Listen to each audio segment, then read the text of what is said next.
It was 11:47 p.m. in Lagos. Rain poured heavily, the kind that drowned the streets and forced people indoors.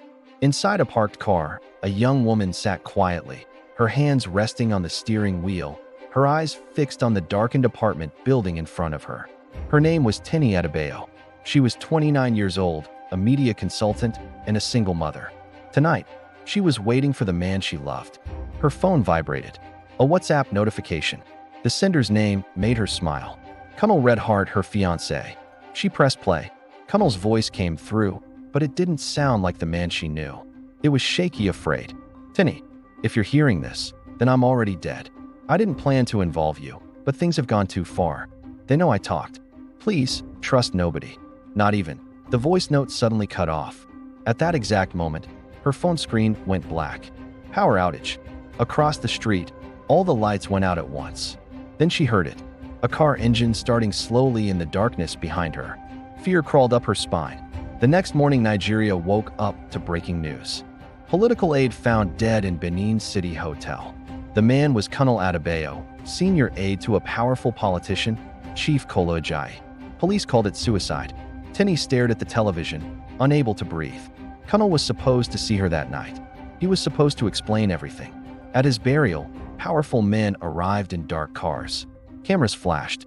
Fake tears flowed easily. Chief Ajayi himself walked up to Tini, held her hands tightly, and said, "Be strong, my daughter." His grip was cold, too firm. It didn't feel like comfort. That night, electricity returned. Tini charged her phone and opened WhatsApp again. Colonel's voice note was still there, but something had changed. There was another file attached, a file sent after the official time of Colonel's death. Her heart started racing. Tini remembered someone Colonel once trusted, Sadiq, a quiet tech guy who repaired phones at Computer Village. She found him the next day. Sadiq connected her phone to his laptop and worked silently. When the file finally opened, the room went quiet. Audio recordings, bank transfers, photographs, a secret operation labeled Black Ballot. It was evidence of election rigging, bribed judges, paid violence, and silenced journalists. Colonel's voice appeared again in one of the recordings. "If anything happens to me, release everything." Suddenly, the shop lights flickered. Outside, black SUVs pulled up. Sadiq looked at Tini and whispered, "They found us." Gunshots rang out. People screamed. Tini ran. She didn't look back. Sadiq never made it out. From that moment, Tini stopped existing. She moved through crowded buses, cheap hotels, and night markets. She slept lightly and trusted no one. Her face appeared on blogs and TV screens. Late aide's fiancé wanted for questioning. Even her own sister stopped answering her calls. Then a message came from an unknown number. "Stop digging. Think of your son." Attached was a photo. Her child. At school. Alive, but being watched.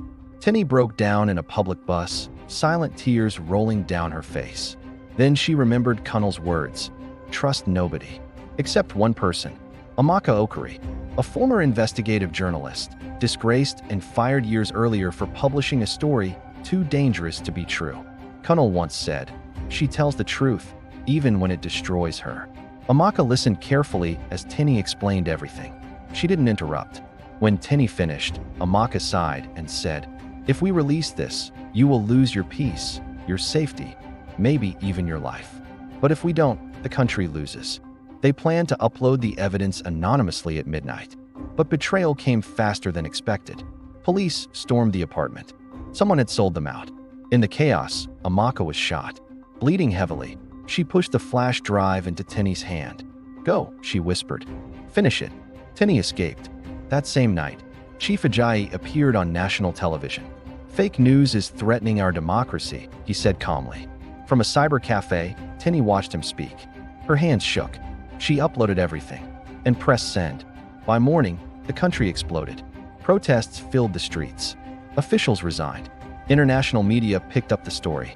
Chief Ajayi vanished. Months later, Tini sat quietly in a small riverside village with her son. No phone, no internet, no running. A radio crackled in the background. Former Senator Kola Ajayi arrested while attempting to flee the country. Tini closed her eyes and breathed deeply. Her son looked up at her and asked, "Mummy, will Daddy come back?" She paused. Then she played the last saved voice note. Cunnell's calm voice filled the air.